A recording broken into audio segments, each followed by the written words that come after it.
waxaa kaloo marka ka duwanaa waagaas 2016 dee golo wada tashi baa jiray madaxweyne xasan sheekh oo markaas joogayna talada dhulka u dhigay waagaas oo dowlad goboleedyada iyo dowladda iyo madaxweynaha miis baa la wada fariisan jiray annaguna qayb baan ka ahayn miiskaas wixii waa la maaragtay falanqayn jiray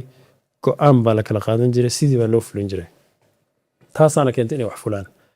laakiin maanta arrintaa ma jirto xiriirkaas wada tashi ma jiree xiriir waxaa jira amar ku taaglayn oo kale ah oo madaxweynaha maanta jooga dee waaba gaaray heer wuxuuba gaaray inuu macnaha amar ku taaglayn iyo siyaasad waaba dhaaftay ee military bay gaartayba oo magaalada baydhabo waata lagu duulayo xoog lagu qabsaday oo dekreeto lagu magacaabay maamul cusub marka maanta jawigii internationalka wax caabinayana sidaas buu yahay maskaxdii dowladda oo wada tashiga ku dhisnaydna maanta waxay ku dhisan tahay amar ku taaglayn marka saas ay muuqataa annaga sawirkan haysanay waxaan islahayn odaygu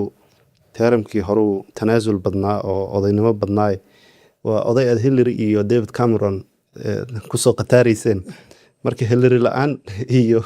Ingiriis la'aan dadka la shaqeynaa talada dhulka looga soo dhigaa wallahi taa iyadoo jirto xoogaa madaxdayna waa soo batay isla yahay marka laakiin Soomaaliya waxaan u malaynayaa Soomaalida ayaga saxaya oo macnaha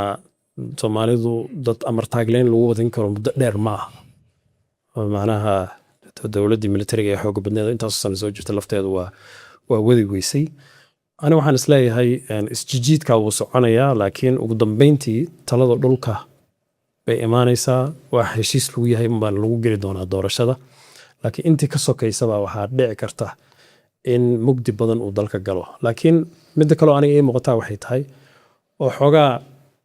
aniga laftayda aan jeclaan lahaa inay ka bedelan tahay marka wada hadalka arrimaha dowladnimada laga hadlayo inay arrimihii dowladnimada noqoto iyo structurekii dowladnimada iyo designkii dowladnimada iyo waxa naga hadlaysan inay noqoto baa ka miisaan weyn inay isu bedesho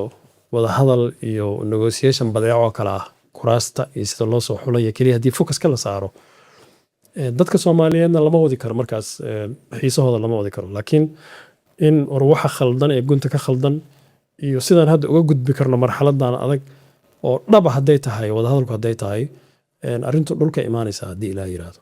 qoyskaaga iyo qaraabadaada ugu dir lacagaha si degdeg ah sahlan oo sugan goor kasta goob kasta iyo gees kasta oo caalamka ka faa'iideyso adeegga fudud kuna dirso lacagaha abka casriga ah ee Juba Express